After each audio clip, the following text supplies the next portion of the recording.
Assalamu alaikum. Sohail bhai, the challenge is accepted. I'm going to press 10 minutes timer. Actually, it's only 8 minutes. 8 minutes? Okay.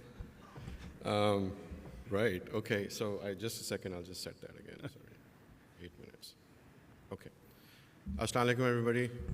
By the way, I see 4 very young boys, future scientists, engineers, doctors in the room. So that was so lovely to see these young boys attending the conference. And I would like to request Naib Amir Saab to maybe call them up after the session ends and shake hands and take a picture. You know, that would be fantastic encouragement for our You mean the young future. boys with the gray beards or the other ones? I'll leave that for you to interpret. So we're going to have a crash course in cybersecurity in 7.5 minutes. I would request all of you to please be with me for these 7 minutes remaining. And I promise you that you will take away something, because we're going to talk about the business aspect, Jamaat, protecting Jamaat digital assets, and then social media as well.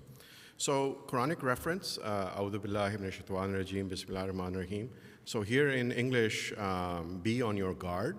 Rabitu is the word that is used, and the meaning or the explanation is really that tie your horses, and this is an exhortation to Muslims, how to defend themselves.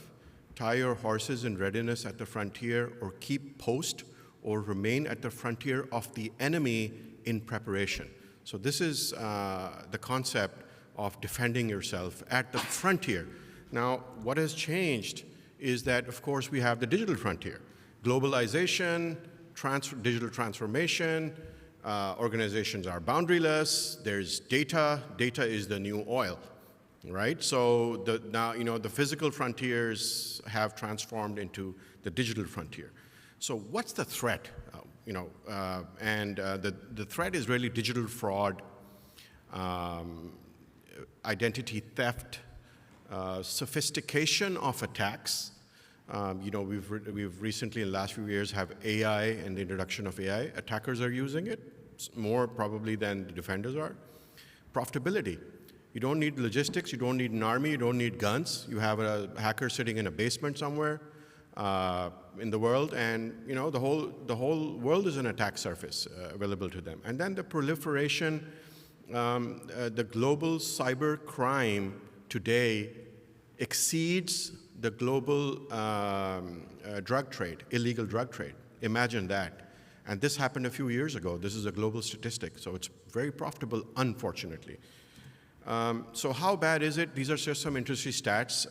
The average, first of all, it takes a hacker about 5 years to break into your organization, no matter what the size or, just 5 hours or less to break in. And there are some stats that it takes about 15 minutes.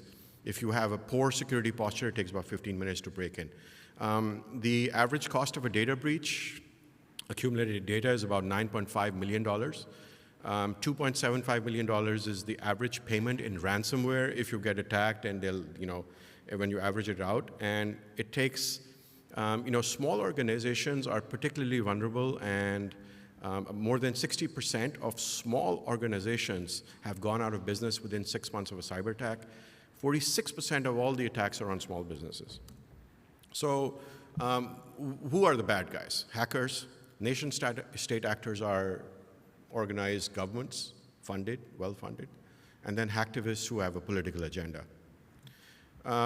So the core cybersecurity fundamentals are really 3, and it's very easy to remember. CIA, confidentiality, means keeping information that needs to be kept secret, so that's confidentiality, related also to privacy. Integrity is maintaining data in its original form.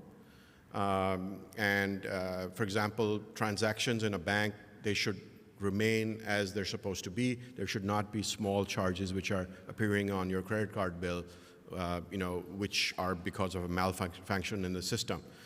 Could be malicious or could be unintended. And then availability. Systems need to be available.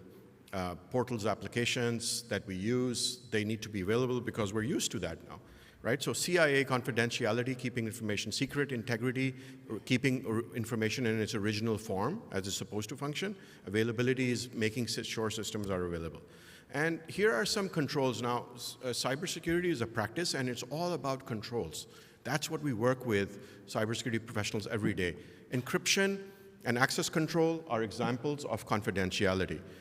Integrity is data backups so that you can recover. If something goes wrong, you can recover. Integrity checks of data, of files, audit trails. And then availability, to maintain availability, you have redundancy and failover, disaster recovery sites. So, the big thing is controls. We apply controls. And what types of controls are there? Technical, administrative, and physical, and then there can be you can do the controls to prevent, detect, or correct. So these are classifications of controls, and cybersecurity professionals work across these dimensions.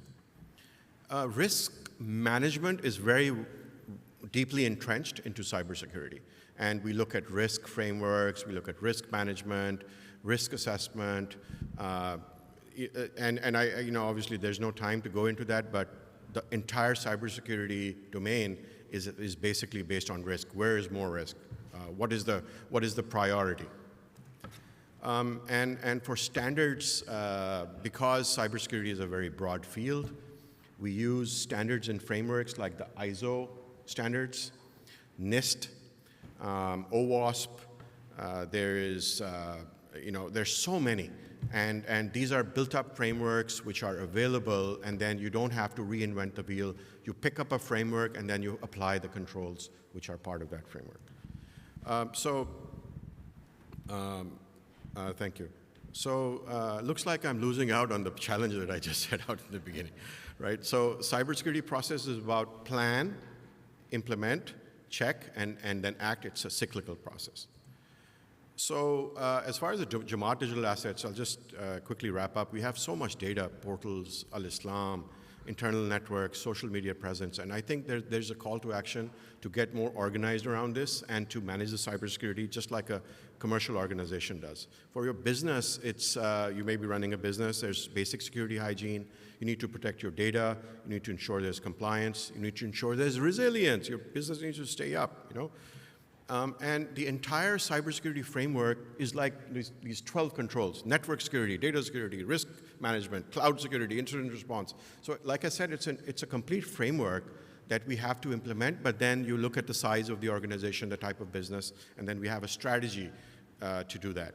In social media, you have to be very careful what you're disclosing, privacy settings, you need to have security awareness, and you need to report suspicious activity.